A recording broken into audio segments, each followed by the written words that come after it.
The plot centers on fraternal twins, Leo and Kian, who are brought up in a famous syndicate of thieves and fences.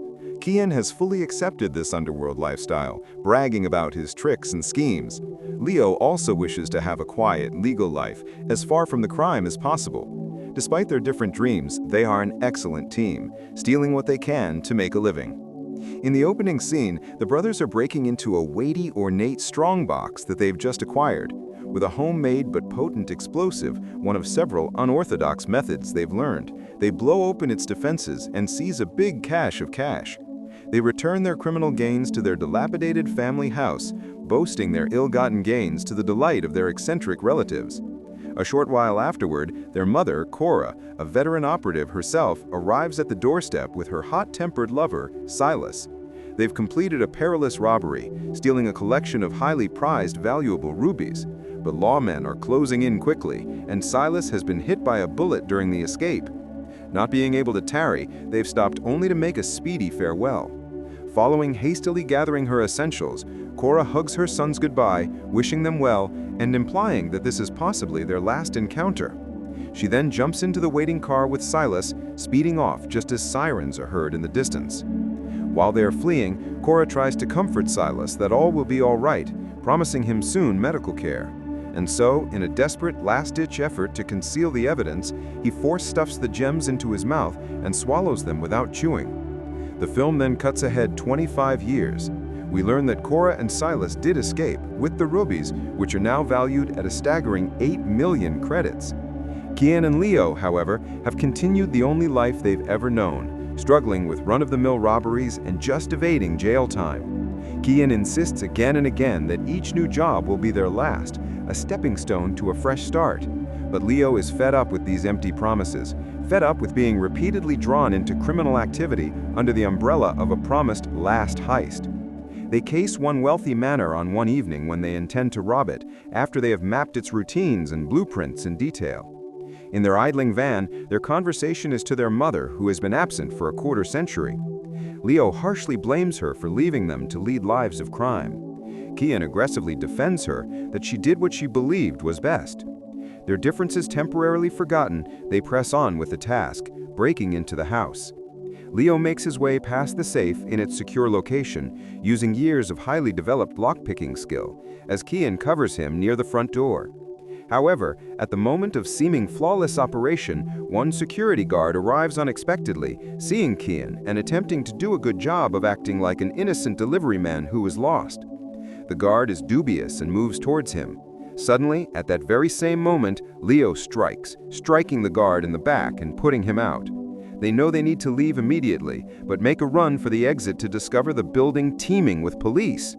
Leo manages to remain hidden behind the furniture, but Kian is caught and taken in. 5 years go by. The story jumps forward. Kian suddenly let out of prison early. When another prisoner asks him why, Kian breezily accounts it as because of exemplary conduct, though the truth is far more involved. As he is about to leave, a dark-skinned police inspector, Inspector Thorne, intercepts him. It is revealed that Thorne prevailed on the authorities to shorten Kian's sentence. Kian accompanies him to exaggerate the pose, thanking Thorne lavishly and even vowing future favors. But Thorne is not concerned with courtesy. He pulls Kian away, explaining that his release was no favor, but a trade-off. Kian is to go get the valuable rubies his mother stole 25 years ago. Thorne warns that any attempt at cheating or backing out will see Kian returning to a considerably harder confinement. He then hands over a burner phone to Kian, instructing him to stay in contact. Leo, meanwhile, has been able to keep away from his criminal past. He now lives a quiet life, serving as a cook for a neighborhood diner, married and expecting a baby. He has severed all connections to his previous life.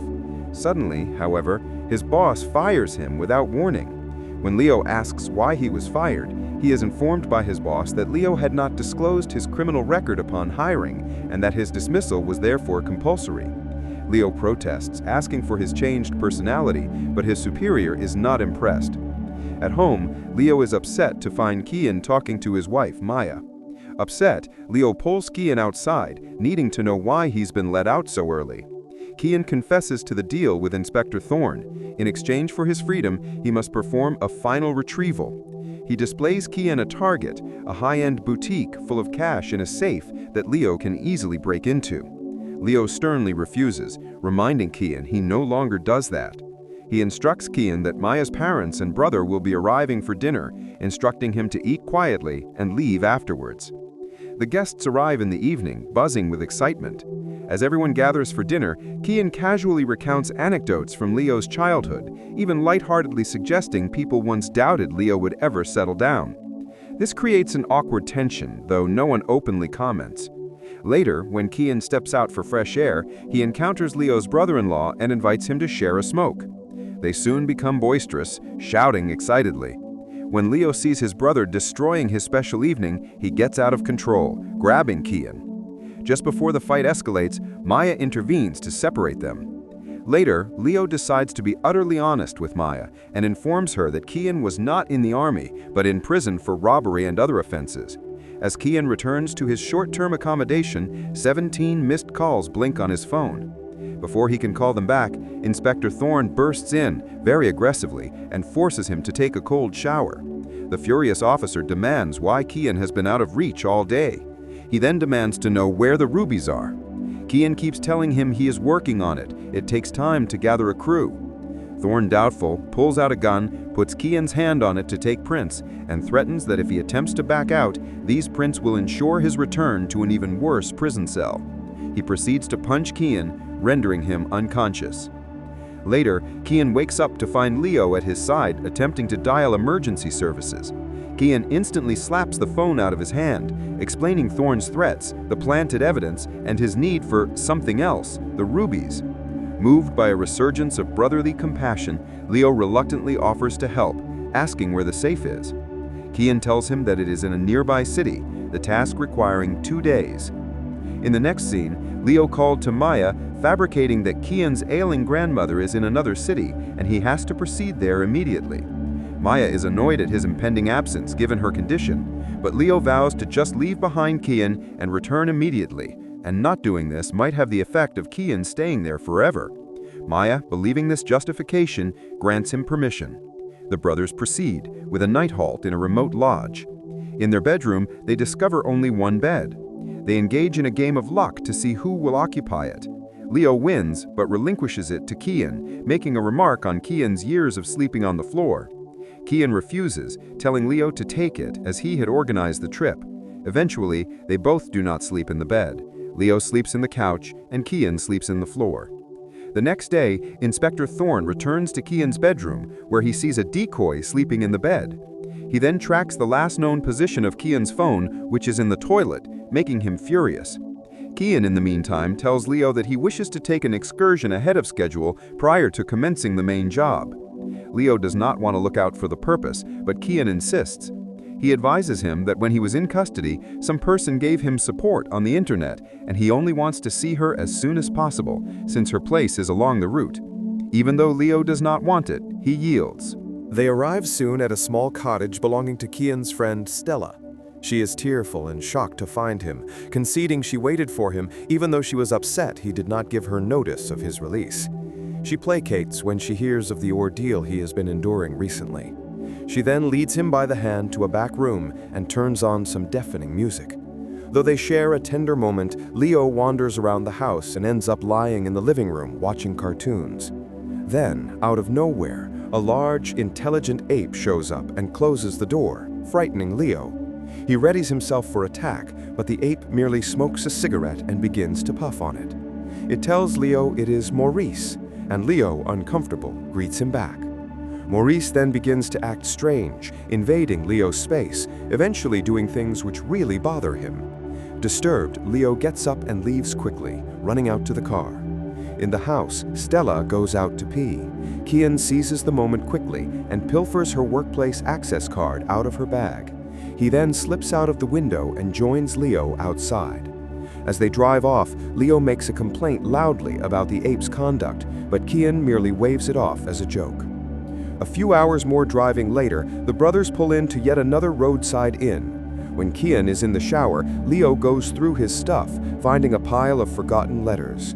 When he opens them, he's dismayed to find them written by their mother, Cora, the same mother who left them all those years ago. There is one letter with a particularly incriminating sentence: "Our secret is on the move. Keep Leo out of it." Enraged and totally betrayed, Leo goes to Kian, asking him why their mother only wrote to him. Kian retorts that Leo's hot temper and emotional nature had made him unreliable. That just makes Leo even more angry, and he charges his brother with blatant dishonesty. Leo insists there was no lockup, no cop, that everything was fabricated. Not willing to play anymore, Leo snatches up his clothes, which he is about to do for the final time. But before he can reach the hall, their mother, Cora, emerges from an adjacent room. Leo, surprised by her sudden return, loses his balance and tumbles over the railing. Later, the three meet in a secluded spot to discuss the revelations.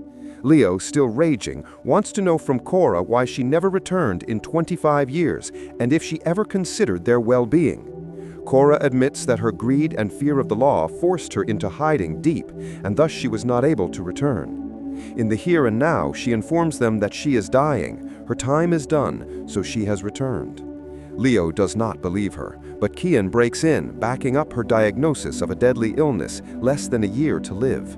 Despite this, Leo is still not interested in being a part of any scheme. He reiterates his desire to begin a new life and move on from his old one, having no interest at all in stolen diamonds or illicit gain. Kian insists that they're not stealing, but reclaiming what's theirs. He tries to convince Leo by inquiring if a chef's paltry salary is truly sufficient to live comfortably and support his unborn child. The statement resonates with Leo, and he finally consents to assisting with this one final task. The three of them proceed the following morning to where Cora had buried Silas in the woods. Inspector Thorne arrives at Stella's place the following morning, interrogating her about Kian. She says she has no notion where he is and would not tell him even if she did. Thorne, enraged, takes her by the arm, asking for Kian's location. Grumbling begrudgingly, she finally admits that Kian arrived with his brother, took her access card, and left without a word. Thorne continues to question her, but at this point Maurice, the cunning Simeon, appears, seizes Thorne, pulls him further inside the house, and brutally beats him. At the brothers, Leo commandeers an enormous excavator with Stella's swiped access card to go onto the off-limits construction site where she works. The three make their way to the site where she is to be buried. Leo begins digging, and after a while he comes across Silas's corpse as well as the rubies. But the moment they reach the stash, the property owner arrives with a crowd of furious individuals. It just so happens that the land has been added to a private nature reserve for only a select few. The men pursue them with golf balls. In the chaos, one of the men struggles with Kian, but Leo is able to free him. They all flee into a dense adjacent forest, which they lock up with the rubies. Within, they decide to rebury Silas's body in a respectful manner before continuing. As Kian retrieves the rubies, he feels a profound feeling of destiny fulfilled. His mother's elaborate plan, years in the making, has finally come to fruition. He reflects on his stint in prison, Leo's own sudden termination, and how they've successfully pulled it off against the odds. But then, with this discovery, Leo recalls something important. He never told anyone that he was dismissed from the restaurant. The discovery makes him realize that Kian and their mother were behind everything, even his dismissal, just to make him accept this mission. Leo then turns on his brother, attacking him as a liar and a manipulator who has interrupted his peaceful life. Kian takes responsibility for not lying, but cautions Leo that he is not perfect either. The fight gets personal, and Leo hits his brother on the head with a shovel, and he ends up crashing within the hole. He then exits and sits near the river, trying to cool off. Later, Cora approaches and finds him by himself and tries to talk to him. Leo explains to him that he always suspected Kian was manipulative, but never that of her. He asks her if she came back for them or if she came back for the gemstones. Cora acknowledges that she was a failure as a mother, and since she was unable to give them love, she at least wants to give them money before she dies. She then reveals that she has a terminal illness and does not have much time left. Meanwhile, Thorne arrives at the scene and is able to find them. He angrily kidnaps Kian, demanding the gemstones and threatening to return him to prison. Leo bursts in upon hearing the commotion and tries to spar with Thorne so his brother can be released, but the officer has no trouble taking him down and ties the two brothers together. By this time, Kian realizes there's no alternative, so he kicks the gemstones off, and their mother tries to pick them up. Thorn presents her with an alternative: escape with the spoils or stay back and rescue her sons.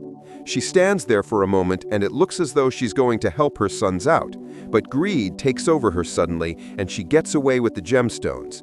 Thorn is surprised by her decision and starts dragging the brothers to his car, saying he will drop them off at the police. Kian threatens to report him to the police, but Thorn contemptuously laughs it off, knowing that nobody will believe them since he is a member of the law. Kian says their mother will return, but frustrated Leo is certain she won't. Little later, Thorn climbs behind the wheel, but the brothers, still bound, are struggling in the back seat. During the chaos, Kian punches Thorn in the face, and the car swerves violently out of control and crashes. The impact immediately renders Thorn unconscious, giving Kian and Leo a perfect opportunity to make their escape. When they escape, they stumble into an auto wreck yard not far away, in a daze. Leo calls Maya, vowing that she will see him soon. Later, Kian attempts to have him leave and keep his distance, but Leo is not listening. He reminds him that their mother still possesses the rubies, and they must go retrieve her so they can put an end to this cycle of destruction. As Cora is somewhere else at an underground gem market, selling half of the rubies for cash, but keeping a few for herself. Venturing out with plenty of money in her hand, she meets her sons. Whatever remained of the trust in them is shattered now. They harass her the moment she appears. Leo boldly demands to know what she is planning to do with the money. Cora stutter steps, fumbling for an alibi, and then, as she did last time, takes flight. The brothers pursue her down the maze of corridors in an abandoned shopping center. During the subsequent scuffle, the cash sack slips from her grasp and onto the ground. As Kian gets ready to pick it up, Inspector Thorn bursts onto the scene, producing a gun and begins firing. He roars he's going to kill them all. Having been surprised, Kian and Leo fake submitting, offering him the money to calm him down. Thorn refuses, demanding the entire amount without relenting.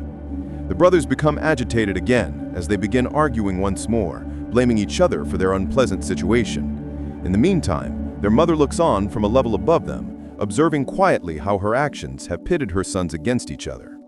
Thorn attempts another menacing move, and the brothers toss him the bag. However, when he opens the bag, a concealed can of blinding irritant detonates in his face. Frenzied, he wildly fires his gun. One of the stray rounds strikes an unsuspecting lying fuel drum, resulting in a massive explosion. Thorn is blown by the explosion to the ground, but lives. Meanwhile, the brothers hurry to grab the bag and make a dash for it, but quickly realize that lawmen have already circled the complex. Just as hope had been given up on, Cora arrives. She walks calmly towards the police with the goal of surrendering and taking the fall for everything that had occurred. She glances one last time at her sons, instructing them to make a dash for the back door, while she takes on the authorities. The film then cuts ahead a few weeks. Leo visits a morally questionable legal acquaintance, and he pays his half of the money for the gun covered in Kian's fingerprints.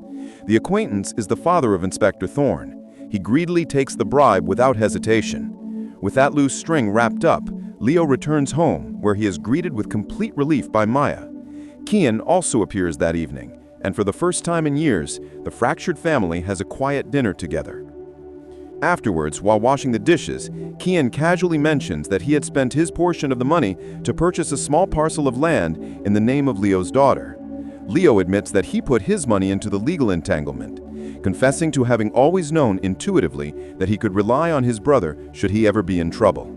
This infers that they are then broke again. At least they have each other, though. Some months later, Kian, Leo, Maya, and their baby daughter see Cora in a correctional facility. Cora is overjoyed to see them, especially her granddaughter, and they exchange warmly. Once visiting time is up, she quietly departs in her cell as her sons and granddaughter depart. Shortly thereafter, Kian catches up with Leo in the parking garage and produces two small, gleaming things from his pocket, rubies. Then it is revealed that Cora, prior to surrendering, had secretly stashed the remaining rubies, just as Silas had decades earlier. She quietly left them with Kian some time ago, so her sons might have a hope for a better future. Today, Leo is happy that they still own the rubies, so they no longer need to rely on poor, illegal odd jobs. However, toward the end of the film, it turns out that their mother really left 3 rubies with Kian, and he plans to keep one for himself.